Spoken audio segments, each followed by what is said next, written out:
Dale. Dale, don dale. I'm not the only Puerto Rican in the room today, guys. Finally, one of my teammates, mi gente, Evelyn from Basketball Wives, formerly of Basketball Wives, is here. Hi. Hi, how are you? Formerly? Is that right? What are we doing? I don't know. I don't know what are we doing. You have your own show now, right? I do. I have my own show, Okay. the Eve Ocho Show, and it airs in September. Nice. Yeah. And she's now an author, ladies and gentlemen. What is this book about, The Inner Circle? So the Inner Circle is about a group of women, and they all live the same lifestyle, and you get an inside look. A lot of the stories in here are true, but all of the names are a little twisted. Have been changed. So who plays your character? I can't say. Don't try to catch me. Let's talk about Basketball Wives. The finale came on, and it seemed like most of the women, for the most part, you and Tammy were apologizing for a lot of your actions. Did you regretted a lot of things that you did in the show? Yeah, you watch it and you're kind of like, well, I didn't really handle that situation the right way. You watch it, you're filming, you're running around, life's going a mile a minute, you're dealing with drama on the show, off the show. So yeah, when you go back and watch it, you're like, damn, that wasn't cool. Do you still want kids? I remember before you said that you wanted babies, and now you're kind of like, life is pretty interesting. This was before a lot of doors were opening up for me. Right now I'm being selfish. I feel like, if I was pregnant, how am I going to promote a book, being pregnant or going on a book tour? I know it can happen, but not right now. So talk to me about the relationship between you and Jennifer. Okay. Is there a relationship at all? No. I was reading. But can I just say something? Okay, go what ahead. were you reading? I was reading something in some article that said that you missed her and that you missed the friendship that you guys shared. I did say that. We were friends, 10 years?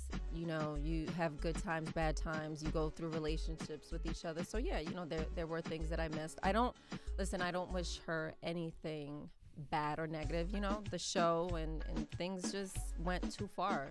So, but yeah, we're not friends though right now. Can't make up? There's no reconciliation? You know what it is? There's so much going on, especially legally with, people that I'm friends with. So it's kind of sticky. I feel like when the dust settles with everything that, maybe, we'll be able to be cordial and be able to coexist. Well, from the looks of it, it seems like they're going to enforce some no physical fighting rule now for the Basketball Wives, because a lot of people were getting upset about how much violence there was. Like, I know that you were beefing with Star Jones about the whole situation. Right. What's that about? That's why I watch Bad Girls Club. Well, this is the thing. Fight. They do fight. And other shows like Mob Wives, and I didn't understand why BBW was being attacked, because they don't let us physically. If you look at it, it's arguing, but aside maybe from Mika last season, she ended up getting smacked in the face, but we have security every time we film. So I didn't understand, like, why are we being attacked like that? Like, look at all these other shows.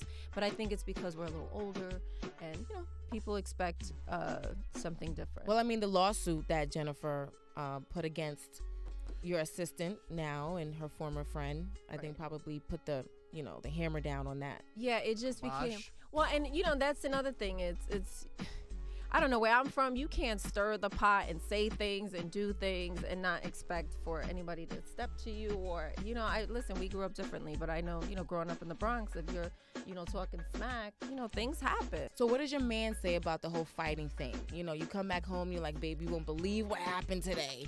Well, it's interesting that you're asking me that, because usually when we watch the show, especially the first show for the season, and they usually say, this season on Basketball Wives, and they show all the clips, and 3 out of the worst clips are Evelyn. He looks over to me and he's like, this is what the F you're doing. So he doesn't really like it. I'm just gonna be all the way honest. He doesn't really like it. But I'm like, listen, this is how you met me.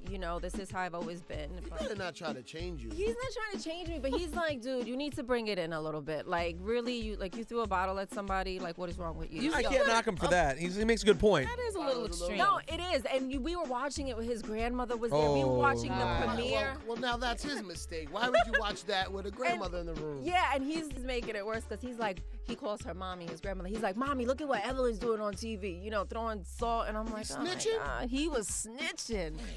Come on, Ocho. Is he a free agent now? Well, he was released from the Patriots. It was a mutual thing between him and the coach. You know, he didn't want to have another year like he did last year, and who would? But, you know, he'll be fine. You'll hear about it. I can't really talk about it. I heard he's with the Dolphins. There's interest. So you do think that Ocho's going to get picked up for another season? Yeah, absolutely. Because, I mean, let's be honest, Evelyn. You know this well now. You're with the guy, and I know this well because I'm a football man. For wide receivers, it can end very quickly. So my question is, how long will you give him from the time he's out of the league to when you dump him? You're so shady for that. Well, she did say, I saw you tweet him. You said something that you're the breadwinner now that he's got. So you gave him a hard time? I give him listen, we joke around. That's what I'm saying. I'm okay with jabs. We joke around. I was like, listen, you know, I guess I'm going to be the breadwinner for now until we figure out what the situation is going to look That's like. good. Boom. But, you know, Chad has a big personality. He can do other things outside of football. You know, he's not an idiot. He knows how to speak, and, you know, he can do other things. Oh, he's going to be just fine. Don't get me wrong. He'll be fine. When he came on our show, he could definitely be a Louis Vuitton model. Yes, he was Louis I up. actually was telling him the other day, he was walking around with underwear. I was like, babe, you could totally do like GQ. He could. Listen, as someone who has a very similar physique, he could. Yeah, I see the resemblance. I know, you can see it. He could do some modeling, things of that nature. He could do quite well for himself, that Ocho Cinco. So you guys are doing okay, because I remember before, you know, you kind of had to check him and let him know that now that you guys are getting married, it's not cool to just have random lunch dates with unnamed women. Oh, no. And then it gets back to you, and then you don't know I about it. actually drove up on that situation, because then we ended up filming, you know, at my house. Chick. Yeah, I Classic was pissed. Boricua But move. Classic. I made a U-turn and went back home, which it took everything in me to turn around and go back home. But I was like, there were a bunch of people hanging out. I said, I'm either going to end up on a blog somewhere on the news, so let me take my ass home. But You don't think he was cheating, though. You just don't think it's appropriate. listen, why are you gonna, you know, he was outside where we always sit and eat. Open. Sometimes, you know, there's a few paps that just sit out there because they know he's there or they know his car. Why would you? I just think it was a bad move, because then it could have created a whole mess. That was my thing to him, and that's what I said to him. And he's like, well, I wasn't hiding anything. I'm like, are you trying to use reverse psychology because you were sitting out there? You know, that's how I was thinking. But, you know. So he knows better now. Yeah, he knows better, and he better know better. Hey, Cypher Sounds didn't make the Puerto Rican Day Parade. What happened? I got caught up in some ratchetness. I went to Gray's Papaya. They towed my truck. I didn't get Did this really happen? Yeah, so I didn't get my truck till 7 a.m. I took a nap, woke up at 3:15. Okay, hold on. Did you get the hot dogs? Oh, of course. And I ate them in there. That's how they had enough time to take my truck. Damn it. Is that your cheat day? Saturday night after the club is my cheat meal. Good. Yeah. Good for you. Everybody needs one. So is Tuesday lunch, Wednesday dinner, and Thursday breakfast. Yeah, but never the same time. Never the same time.